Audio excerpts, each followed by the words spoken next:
তেলবাহী ট্রেনের ওয়াগন লাইনচ্যুতির প্রায় ১৭ ঘণ্টা পর সিলেটের সঙ্গে সারা দেশের রেল যোগাযোগ স্বাভাবিক হয়েছে।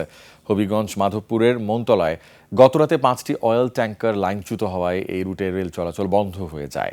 দুর্ঘটনার কারণ অনুসন্ধানে গঠন করা হয়েছে তদন্ত কমিটি। হবিগঞ্জ প্রতিনিধি সৈয়দ ইখলাসুর রহমানের তথ্যচিত্রে মাসুম আলিসার রিপোর্ট। নগদ নিয়ে এলো হার না মানা হার অফার। সর্বনিম্ন ১০,০০০ টাকা রেমিটেন্স নগদে পাঠালে থাকছে স্বর্ণের হার জেতার সুযোগ। হবিগঞ্জের মাধবপুর উপজেলার মনাতলা রেল স্টেশনের কাছে সিলেটগামী তেলবাহী ট্রেন লাইনচ্যুত হওয়ার ১৭ ঘণ্টা পর সিলেটের সঙ্গে সারা দেশের রেল যোগাযোগ স্বাভাবিক হয়েছে। রেল কর্তৃপক্ষ জানিয়েছে, বৃহস্পতিবার বিকেল ৪:৩০টার দিকে ঢাকা থেকে সিলেটগামী পারাবত এক্সপ্রেস মনাতলা স্টেশন অতিক্রম করে। স্থানীয়দের দাবি, লাইনের নিচে পর্যাপ্ত মাটি ও পাথরের অভাব এবং সিঙ্গেল লাইনের কারণে এ দুর্ঘটনা ঘটেছে। আমাদের সিলেটের লাইনে রেল মেরামত করার জন্য কেন এটা দুর্ঘটনা হইতেছে? কত আজকাল যাত্রীবাহী গাড়ি হইলে আসার কত লাশ করতে হয় না। ১,০০০ মাইল স্পিড হইব।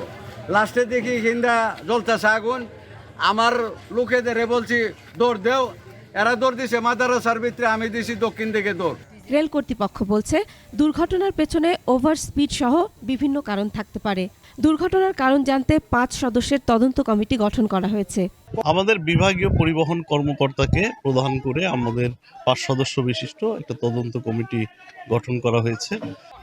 এর আগে চট্টগ্রাম থেকে সিলেট যাওয়ার পথে বুধবার রাত ৯টার দিকে তেলবাহী ট্রেনের ৬টি ওয়াগন মাধবপুর মনতলা স্টেশনের কাছে লাইনচ্যুত হয়। এর মধ্যে একটি বগি লাইনের পাশে খাদে পড়ে যায়।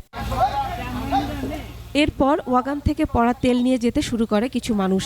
তাদের থামাতে মোতায়েন করা হয় বিজিবি, সেনাবাহিনী ও police. Masum আলিসা, desk report, ২১ television.